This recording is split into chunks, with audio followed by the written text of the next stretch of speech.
Vamos a entrar al tiempo de la palabra. ¿Tienes hambre de la palabra? ¿Sí? ¿Cuántos traen su Biblia? A ver, ¿cuántos traen su Biblia? No se me ha olvidado que les dejé una tarea hace 15 días. Hace 8 días no pude. Le dije a la pastora que les dijera, que le recordara que quién había hecho la tarea. No sé si también les dijo. Pero hace 15 días les dejé una tarea y les dije, nunca dejo tareas, pero esta vez les voy a dejar una tarea. El tema hace 15 días fue que hablábamos de que Jesús está en casa y que tenías que ir y predicar. Espero lo hayas hecho, y si no, haz tus tareas atrasadas. Haz tus tareas atrasadas. No dejes de compartir a Cristo. Sabes, ayer que regresaba, de hecho toda esta semana, Dios puso en mi corazón el hablar este tema que hoy voy a compartir con ustedes. Y lo titulé Las 7 iglesias del Apocalipsis. Yo sé que para ustedes, para muchos o para nuevos, puede sonar como, al escuchar la palabra Apocalipsis, como, ay, qué miedo, ¿verdad? Como, qué temor, ay, ya van a hablar del Apocalipsis. Pero hoy precisamente vamos a introducir este tema, lo vamos a hacer en 2 partes. Lo estamos grabando en video para que podamos tenerlo y si alguien no vino hoy, poder compartirlo y pueda entender un poco más. Solo que dentro de 8 días vamos a hacer la pausa, pero hoy vamos a iniciar con las 7 iglesias del Apocalipsis. Y te sugiero que te tomes tiempo para leer este libro del Apocalipsis. Es el último libro de la Biblia. Si tú tienes tu Biblia en tu mano, vas a encontrar Apocalipsis hasta el final. Es el último libro de la Biblia. Entonces, hoy, de verdad, Dios ha estado hablando muy fuertemente acerca de esto en mi corazón. Yo quería como hablar de otra cosa, de lo que hablaban allá en matrimonios, pero desde lunes o martes Dios me decía las 7 iglesias, las 7 iglesias. Y por más que quise cambiarlo, Dios me dijo las 7 iglesias. Entonces, yo sé que hoy Dios quiere hablarte, a ti y a mí. Amén. Pon tu mano en el corazón y dile, Señor, yo te doy gracias. Gracias porque tu Espíritu Santo está en mí, Señor. Está sobre mí. Yo sé que hoy tú vas a revelarme, Señor, tu palabra. Si tú quieres que yo reciba, Señor, este mensaje de una manera clara, Señor, para cambiar mi corazón, hazlo, Señor. Te doy mi voluntad para que tú hagas conforme a tu voluntad, Señor, en mi vida. Te lo pido, Padre, en el nombre de Jesús. Amén. Entonces vamos a comenzar leyendo Apocalipsis. Vamos a ir al capítulo 1, verso 1 al 3. Y comienza así, fíjate, la palabra nos dice, la revelación de Jesucristo que Dios le dio para manifestar a sus siervos las cosas que deben suceder pronto. Y la declaró enviándola por medio de su ángel a su siervo Juan. Entonces comienza diciendo el verso 1, la revelación ¿de quién? De Jesucristo. Ya ven, por eso necesitan traer su Biblia, porque luego de repente falla. Entonces dice el verso 1, la revelación ¿de quién? De Jesucristo, ¿verdad? Dice que Dios le dio para manifestar ¿a quiénes? A sus siervos, las cosas que deben suceder pronto. ¿Crees que estamos en los últimos tiempos? Y hay muchas cosas que van a suceder pronto. Por eso yo creo que Dios ha estado como insistiendo en dar este tema. Entonces, por eso es que Dios quiere hablarnos. Y dice, y la declaró enviándola por medio de su ángel a su siervo Juan. La palabra ángel viene de ángelos, que quiere decir mensajero. No habla de un ángel espiritual, sino de un mensajero, ¿no? Entonces, entendamos que en el griego, como fue escrito el Nuevo Testamento, a veces la traducción en este sentido pues hay una pequeña diferencia. Entonces aquí habla de ángel como mensajero. Dice que ha dado testimonio de la palabra de Dios y del testimonio de Jesucristo y de todas las cosas que ha visto. Y dice el verso 3, bienaventurado el que lee y los que oyen las palabras de esta profecía y guardan las cosas que en ellas escritas, porque el tiempo que dice está cerca. Entonces, fíjate, el libro de Apocalipsis, quiero decirte que la palabra Apocalipsis viene del griego, así tal cual Apocalipsis, que significa revelación. Por eso es que yo les he dicho que si tú consigues una Biblia en inglés, vas a encontrar el libro de Apocalipsis como revelaciones. Y la palabra Apocalipsis significa revelación. Cuando tú lees esto, el verso 1, por eso la palabra revelación de Jesucristo dice dice el Apocalipsis de Jesucristo. Pero ¿qué pasa? La gente tiene miedo de cuando oye la palabra Apocalipsis porque cree que es el fin del mundo y que el centro del Apocalipsis es las bestias, el anticristo, la destrucción. Y no, el centro del Apocalipsis, ¿quién es? Cristo. Y es por eso que tenemos que leerlo. Cuando leemos este verso número 1, ahí nos damos cuenta que el Apocalipsis vino de parte de ¿quién? De Dios a través de ¿quién? De Cristo. Y aquí es donde nos revela la condición pasada, presente y futura. Y aquí es donde tú vas a descubrir precisamente esa realidad que tal vez antes no percibías. La palabra revelación quiere decir develar. ¿Qué es develar? No sé si ustedes han visto que cuando inauguran, por ejemplo, los políticos una obra, está velado con una manta, la placa. ¿Sí han visto eso? Y que cuando van a inaugurarla, quitan el velo para que caiga. Eso es develar, ¿verdad? Entonces, precisamente esa revelación es para que caigan esos velos de nuestra vida. Cuando habla del Apocalipsis, está hablando de que Dios quiere quitar esos velos que muchas veces están ahí y que deben ser quitados. Entonces, por eso es que Dios hoy quiere hablarnos de esto. Y fíjate, el enfoque principal de este libro es contemplar la imagen de Jesús. Aquí es donde se completa, con este último libro, se completa toda la imagen de Cristo. El Evangelio nos da mucha luz de quién es Cristo, pero con el libro de Apocalipsis está sellado y completo la imagen de Cristo. Por eso es que no debemos tener temor en leer Apocalipsis. Sí es un libro difícil de entender, pero cuando hay revelación de Dios, de verdad puede ser tan exquisito el poder estudiar y leerlo con este entendimiento de la palabra. Entonces, tú debes entender que eres un hijo.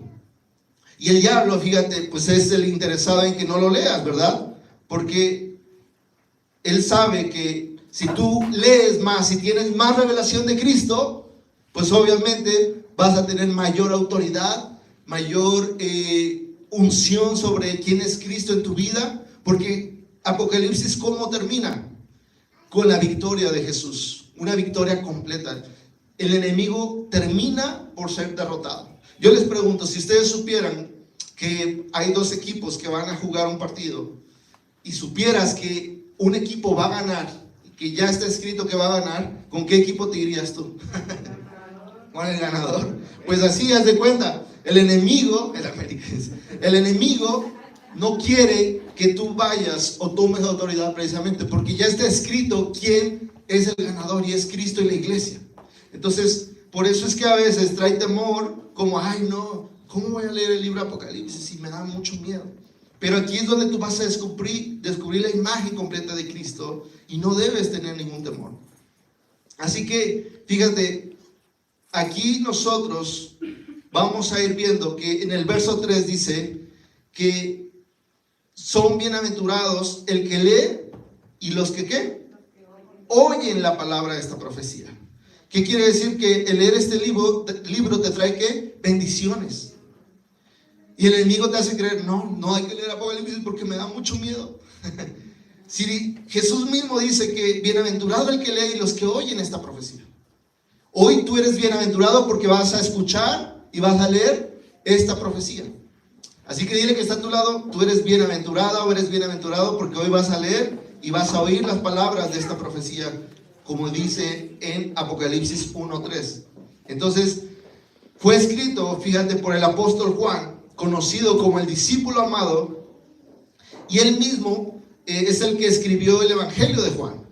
¿No? Algunas han estado estudiando el Evangelio de Juan, y es el mismo que escribió el Evangelio de Juan, el que escribió Apocalipsis. Dice que fue escrito aproximadamente en el año 90, o sea, 60 años después de que Cristo muere y resucita. En el año 90 después de Cristo. Cristo vivió hasta sus 33 años, y de los 33 a los 90 son 60 años la diferencia. Desde que Jesús muere y resucita y asciende al cielo, fue escrito este libro. Entonces, cuando el apóstol, obviamente todos los apóstoles estaban predicando la palabra, Juan fíjate, fue el único discípulo que no murió asesinado por los romanos. Fue el único discípulo que murió por vejez. El único. Jesús lo profetizó y así fue como se cumplió. La palabra fue profetizada y se cumplió. Todos los demás discípulos sí murieron en persecución. De hecho, se dice que Juan fue echado en un caldero ardiendo y que no le pasó nada. Y por eso lo exiliaron a la isla de Patmos. Y dice que ahí fue donde se le reveló lo que es la revelación de Cristo completa a través del Apocalipsis. Si leemos el verso 9, Apocalipsis 1:9, dice: yo, Juan, aquí habla de que él escribió, dice: vuestro hermano y copartícipe vuestro en la tribulación, en el reino y en la paciencia de Jesucristo, estaba, ¿en dónde? En la isla llamada Patmos, por causa de la palabra de Dios y el testimonio de Jesucristo. O sea que Juan estaba exiliado, ¿por qué? Por predicar a Cristo, por dar testimonio de Cristo. Estaba encarcelado porque él predicaba a Cristo. Y recordemos que el Imperio Romano, pues, era una amenaza el hablar de Cristo. Entonces, por eso es que la iglesia creció tanto que Juan fue exiliado a la isla de Patmos. Y aquí nos habla de que él estuvo ahí. Y mira, quiero ponerte, ahorita voy a ponerte una imagen, pero fíjate, en el verso 10 dice: yo estaba, sigue diciendo Juan, en el Espíritu, en el día del Señor. ¿Cuál es el día del Señor? El domingo. Hoy tú estás aquí y necesitas estar en el Espíritu para recibir lo que Dios quiere darte. ¿Cuántos están en el Espíritu de Dios? Dice: y oí detrás de mí una gran voz de trompeta que decía: yo soy el Alfa y la Omega, el primero y el último. O sea, Cristo.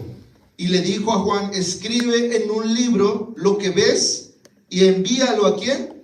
A las 7 iglesias que están en Asia.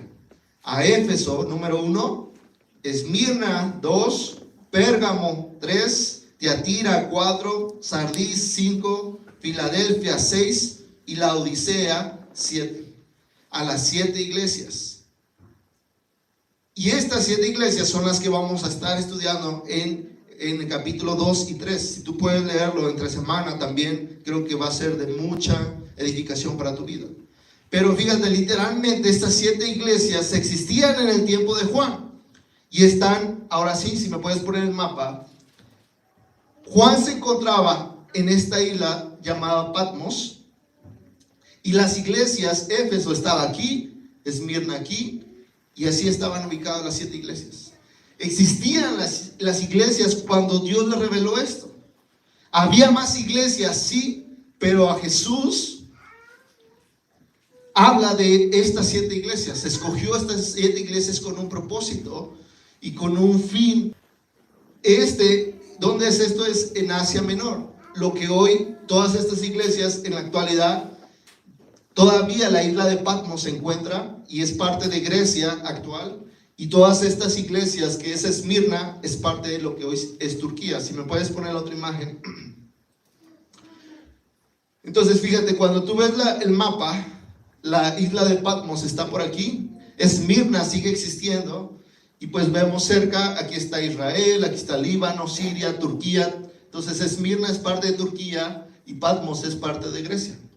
Entonces es en esa parte donde estuvo ahí Juan el apóstol, exiliado en sus últimos días de vida.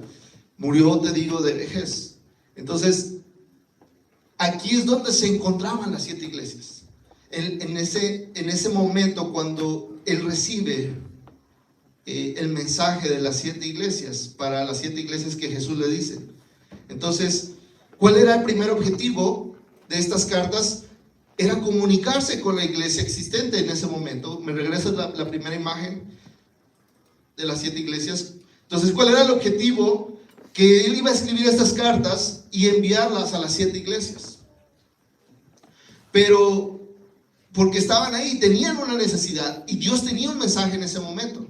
Pero, ¿cuál era el segundo propósito? Revelarnos a nosotros las 7 diferentes tipos de individuos que hay en la iglesia a través de la historia, para instruirnos en la verdad. ¿Qué quiere decir? Que no solo fue un mensaje para para el tiempo de Juan, sino que ese mensaje es también transferido para un tiempo actual. Las 7 iglesias representan 7 tipos de personas en el cristianismo. Y tú tal vez te vas a ir identificando con cada iglesia. ¿Qué tipo de iglesia eres tú? Hay 5 iglesias a las cuales Dios les dice arrepiéntanse, los llama Jesús a arrepentirse. Y la verdad es que es un tiempo, porque fíjate, vamos a leer, fíjate, en el capítulo 1, verso 19, vemos cómo el Apocalipsis, aquí el Espíritu Santo divide en 3 partes. En el verso 19 dice: escribe las cosas que has visto, y las que son, y las que han de ser después de estas cosas. O sea, nos habla de las cosas del pasado, ¿verdad? Presente y futuro. Cuando dice las cosas que has visto, ¿de qué está hablando? Del pasado, ¿verdad? Lo que has visto. Hablan de las cosas, obviamente, que Juan miró durante el ministerio de Jesús. Pero también dice, y las cosas que son, ¿de qué habla? Del presente. Y las que han de ser después de estas, ¿qué habla? Del futuro. Fíjate, y precisamente aquí es como el libro de Apocalipsis se divide en 3 partes. El primer capítulo habla del pasado, establecido de las iglesias del pasado, pero el capítulo 2 y 3 habla del presente, porque en ese presente estaban las iglesias, pero también nuestro presente hoy. Y del futuro, ¿por qué? Porque del capítulo 4 al 19, la iglesia ya no está en la gran tribulación.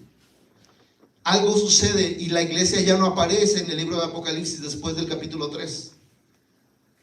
Entonces, por eso también esto nos refuerza la hipótesis de que nosotros seremos arrebatados antes de la gran tribulación.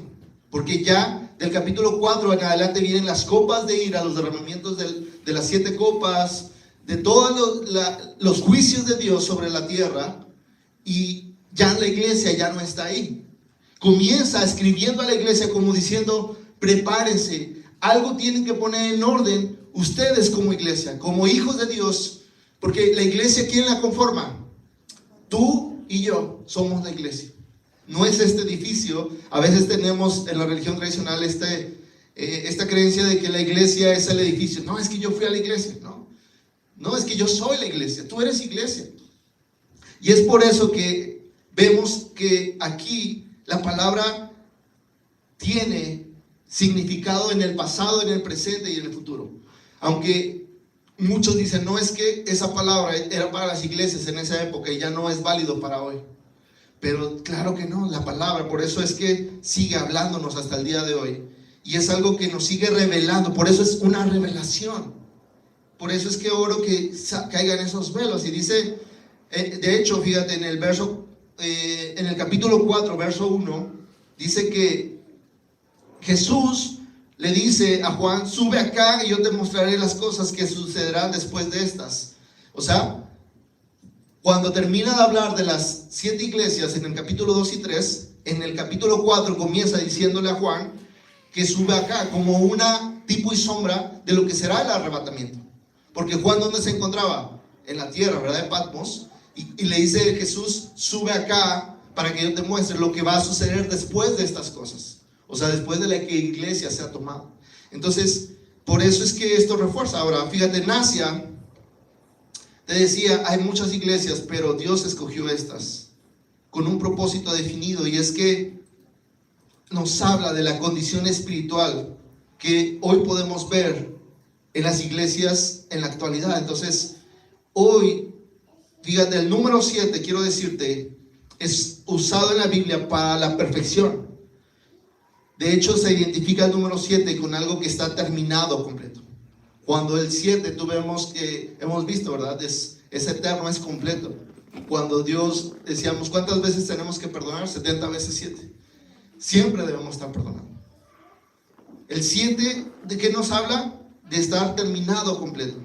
Por eso es que son 7 iglesias, de una iglesia completa y terminada, formada, y ya, por eso todo esto tiene un significado humano. Fíjate, el 6, ¿qué crees que significa? Al hombre. Y de hecho, el 6 representa al ser humano sin Cristo.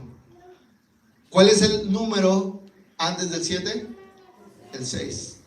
Pero cuando llega Cristo a nuestra vida, subimos, somos completos en Cristo.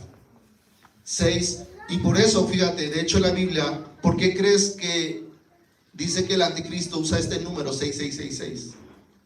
Que representa al hombre tratando de, ¿cómo se dice?, igualar la Trinidad de Dios, ¿no? Que es la Trinidad de Dios Padre, Hijo y Espíritu Santo. El anticristo se manifestará en sus tres aberraciones, ¿no? Como hombre, pero también como bestia y como dragón. Entonces todas estas son cosas importantes que debemos entender. Ahora, ¿qué pasa? Que vamos leyendo, fíjate, en el 12, 13, dice Juan, nuevamente, acompáñenme ahí en el verso 12 y 13 del capítulo 1, dice: y me volví para ver la voz que hablaba conmigo, y vuelto, dice, vi 7 candeleros, ¿de qué? De oro, y en medio de los 7 candeleros, a uno semejante al Hijo del Hombre, vestido de una ropa que llegaba hasta los pies, y ceñido por el pecho con un cinto de oro. Entonces, ¿qué nos habla de esto? Que Jesús se encuentra en medio de los 7 candeleros, ¿verdad? Porque dice, en medio de los 7 candeleros, ¿quién estaba? Un semejante al Hijo del Hombre. ¿A quién se está refiriendo? A Cristo. Jesús es el que está en medio de los 7 candeleros. Ahora, ¿cuál es el candelero? ¿Puedes ponerme la imagen del candelero? La verdad que esto es muy interesante, porque cuando tú lees y vas estudiando, fíjate, este es el candelero que usaba normalmente el pueblo de Israel. Entonces, cuando tú ves este candelero, ¿cuál dijimos que era el número del hombre? No, el 6. El 6. Entonces, fíjate, ¿vemos aquí cuántas ramas? No, 7 ramas. Cristo es el que está en medio, que completa precisamente por eso decía, el 7 es el número completo y perfecto, bibliológicamente. Entonces, Cristo, como lo que leímos ahorita, aún en medio de los candeleros, Cristo está en medio, que quiere decir de la iglesia, de todas las iglesias. Cristo es el que está ahí en medio de tu vida, y debería ser el centro de tu vida, Cristo. Por eso es que el candelero representa la luz de Jesús en nosotros, lo que cantábamos hace un momento.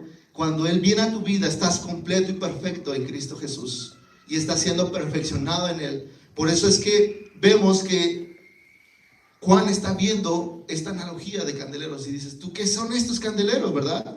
¿Qué representa esto? Pero en el verso 20 dice que los 7 candeleros que vio eran las 7 iglesias, las cuales vamos a estar estudiando.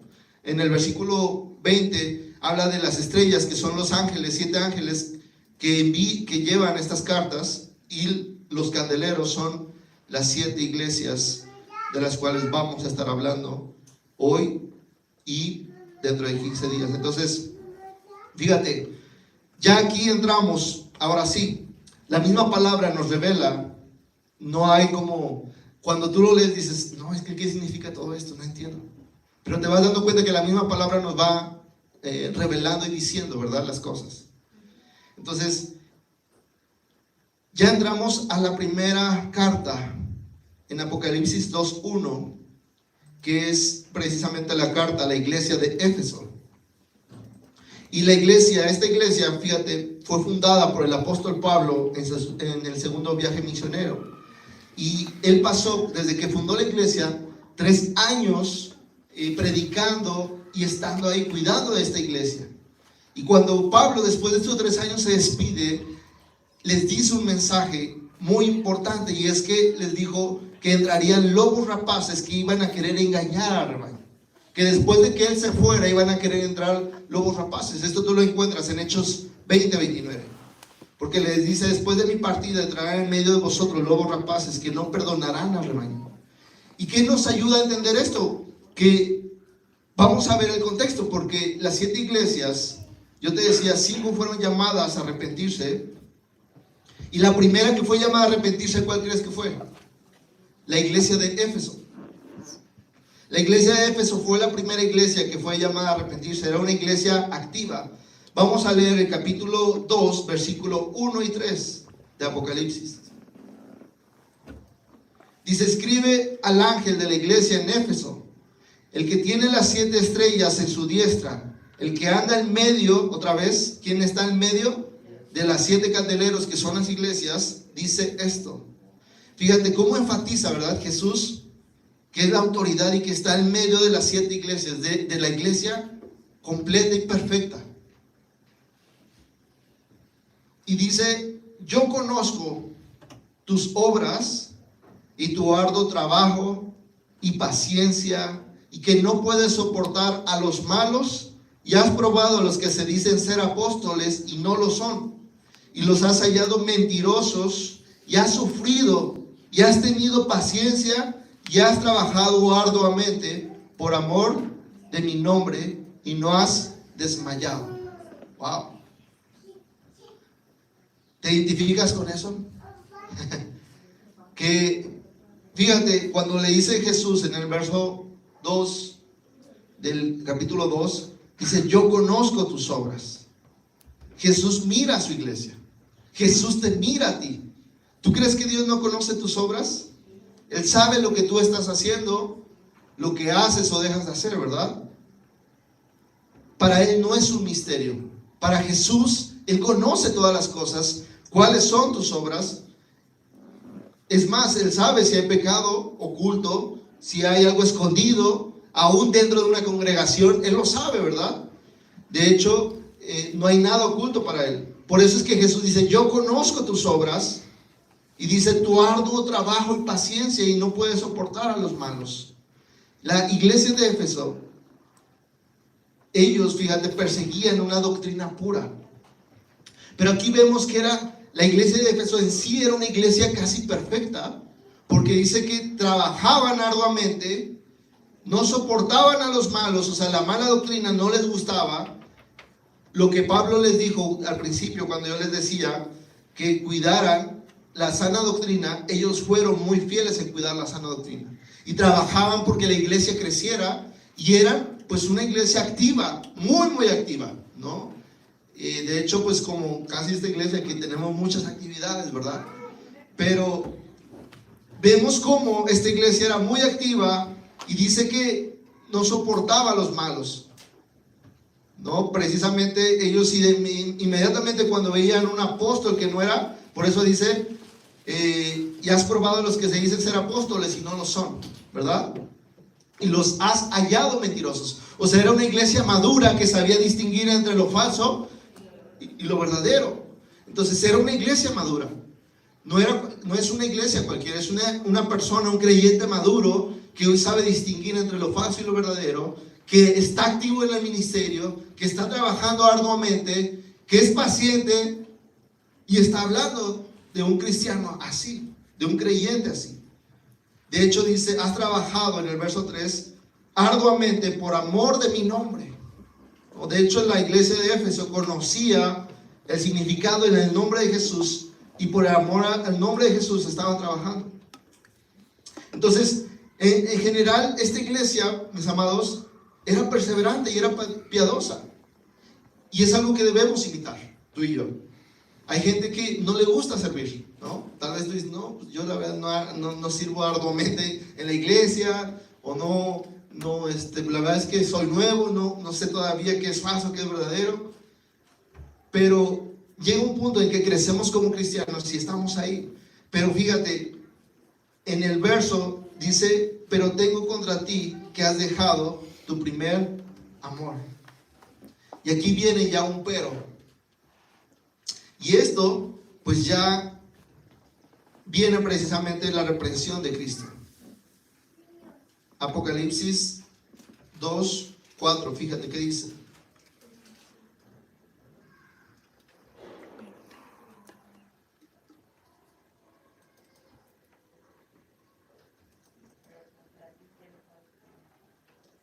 Tengo contra ti que has dejado tu primer amor.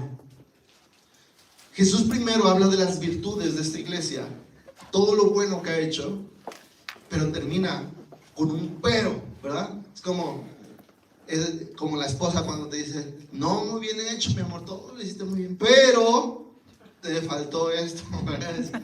O como la mamá, ¿verdad? Es como, pero hace falta algo de esto. Y ese pero a veces es como lo más importante te faltó. Y Jesús les dice, pero tengo contra ti que has dejado tu primer amor. Y dice en el verso 5, recuerda por tanto de dónde has caído. ¿Y qué dice? Arrepiéntete. La primera exhortación, arrepiéntete. ¿Y qué más dice? Y haz las primeras obras, pues si no vendré pronto a ti y quitaré tu candelero de su lugar si no te hubieres arrepentido.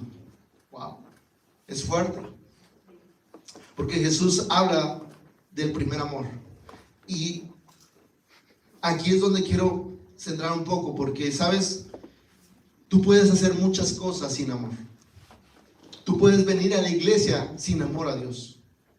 Conozco gente que es religiosa y que viene a la iglesia porque solamente sabe que tiene que venir el domingo, porque si no Diosito lo va a castigar, o la pastora le va a llamar, o el pastor le va a hablar, y nada más.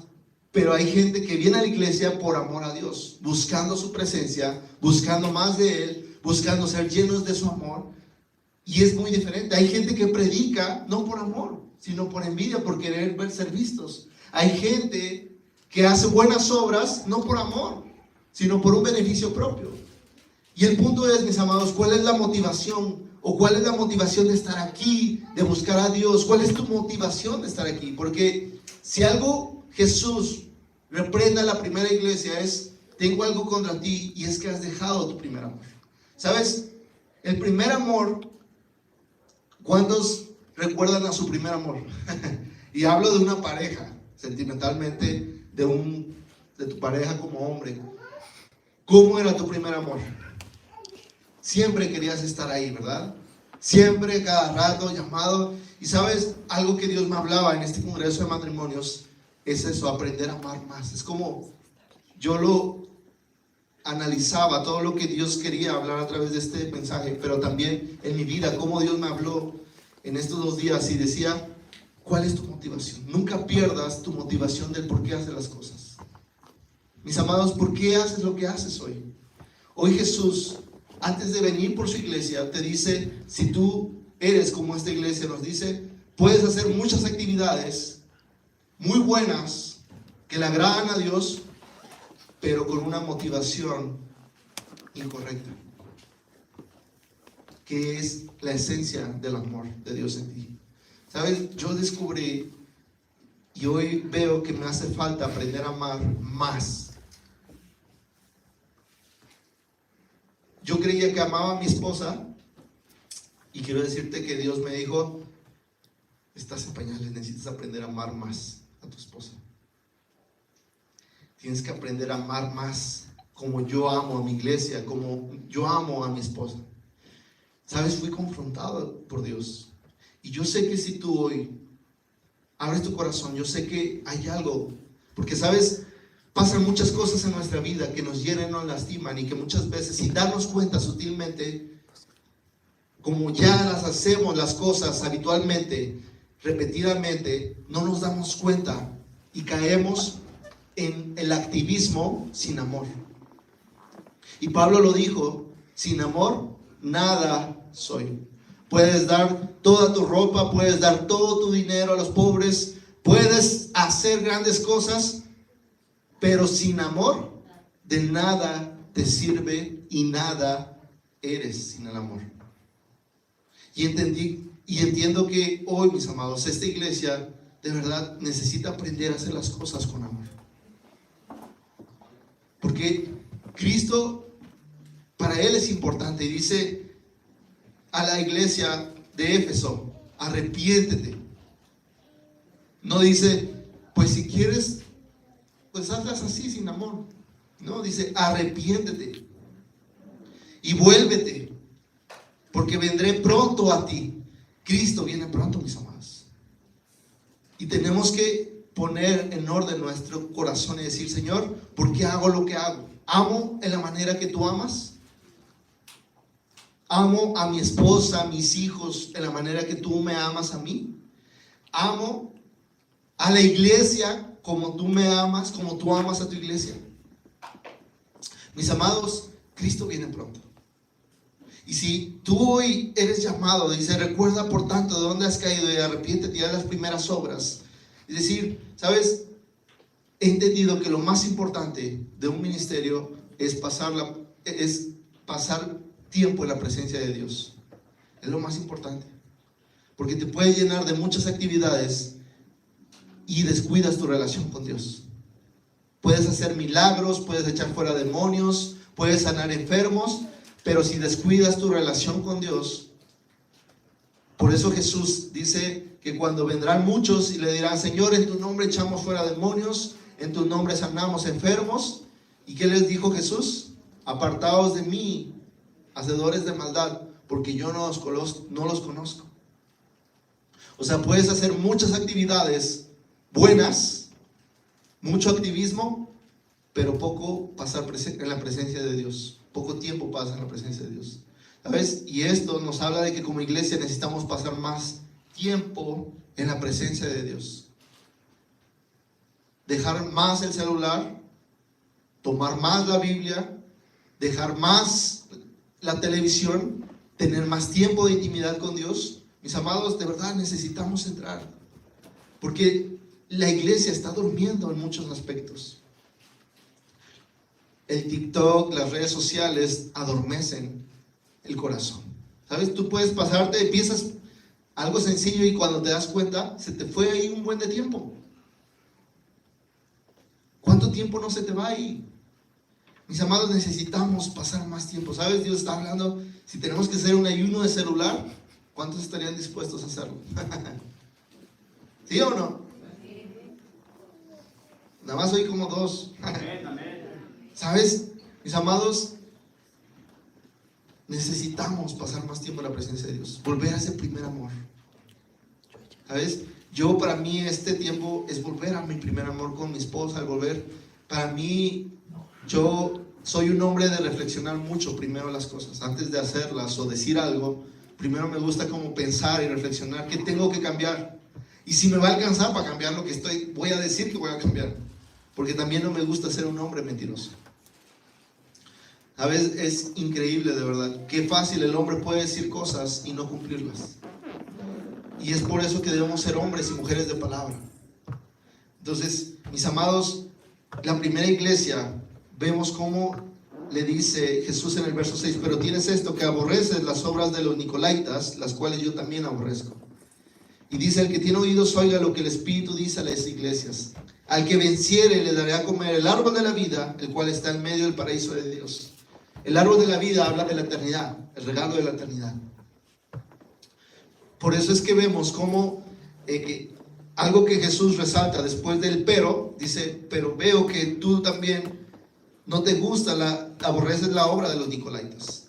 Y los nicolaítas era precisamente, la doctrina de ellos era de mucha gente, ¿no? Como de estar de mucha gente, pero ahora sí que poco amor. Dice, aborreces esta doctrina, dice, y yo también, porque era gente que lo hacía sin amor. Y es por eso que de repente la iglesia cae en este mismo error que los nicolaítas estaban cometiendo, activismo, y por eso es que ellos tenían que volverse a arrepentirse y llegar nuevamente a buscar la presencia, volver al mismo lugar, al lugar secreto y buscar la presencia de Dios. Entonces, mis amados, tú debes entender que Dios te llama hoy a buscar su presencia, a buscarlo. La segunda carta a la iglesia de Esmirna, y con este vamos cerrando. Te digo, la verdad es que tú puedes leerlo y estudiarlo más en esta semana. Dice en el capítulo 2, verso 8, la iglesia de Esmirna, dice, y escribe al ángel de la iglesia de Esmirna, el primero y el postrero, el que estuvo muerto y vivió, dice esto: yo conozco tus obras. Otra vez Jesús, Él conoce las obras de nosotros. Y aquí dice, y tu tribulación y tu pobreza, pero tú eres rico, y la blasfemia de los que se dicen ser judíos y no lo son, sino sinagoga de Satanás. No temas en nada lo que vas a padecer. He aquí, el diablo echará a algunos de vosotros en la cárcel, para que seáis probados y tendréis tribulación por 10 días. Sé fiel hasta la muerte, y yo te daré la corona de la vida. El que tiene oídos, oiga lo que el Espíritu dice a las iglesias. El que venciere no sufrirá daño de la segunda muerte.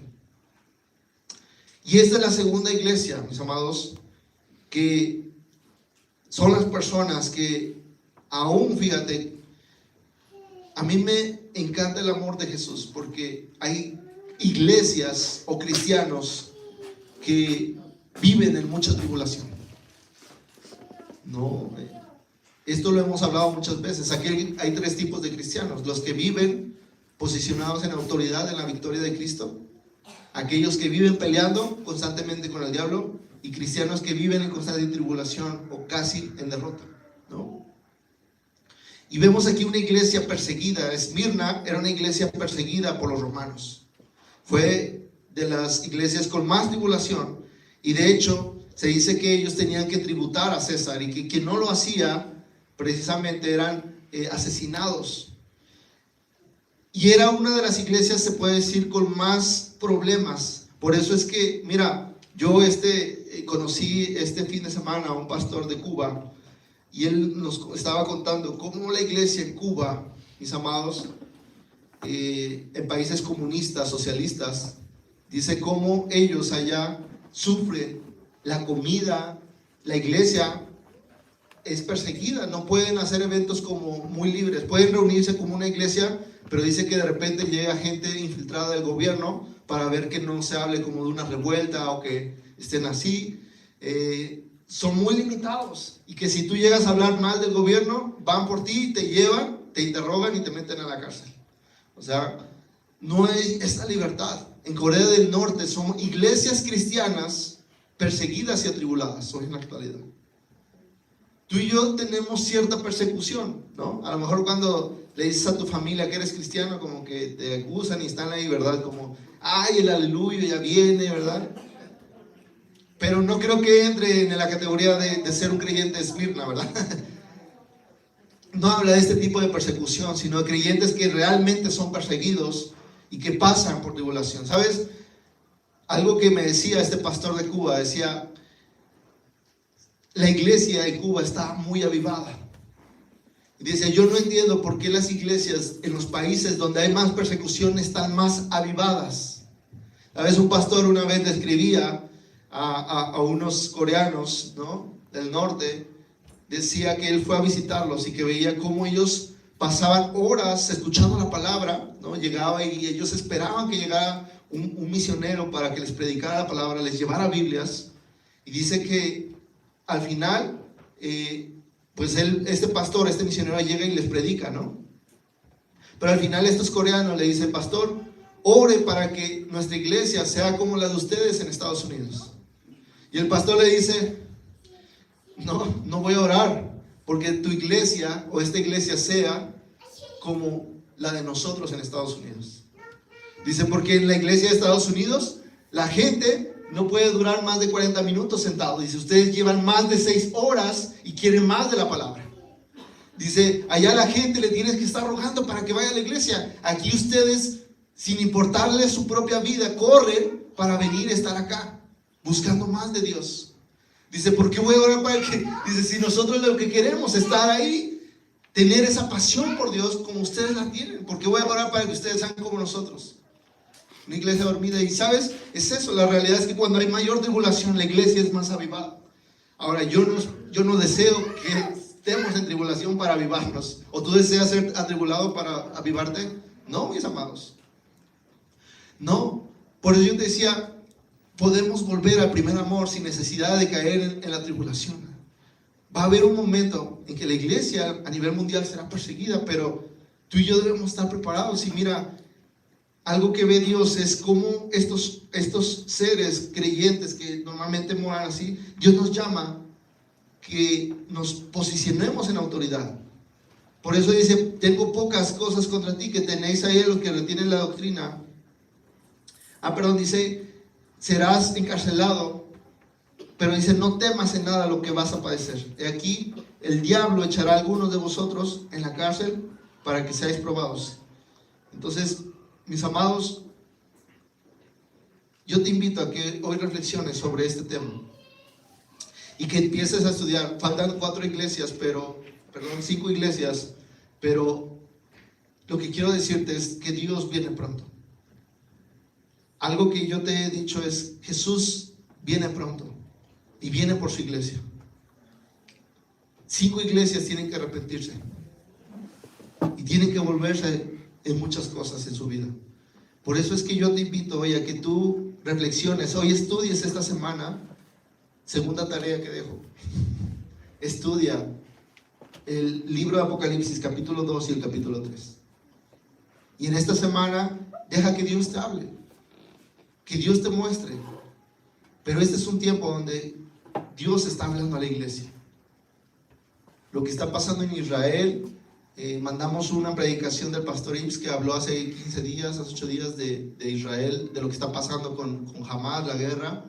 Si no lo has visto, escúchalo, porque te va a dar más entendimiento. Pero Cristo está pronto por su iglesia. Tienes que estar listo. Gracias a Dios por ese amén. Bueno, vamos a orar. Yo te quiero invitar a que te pongas de pie. Vamos a orar.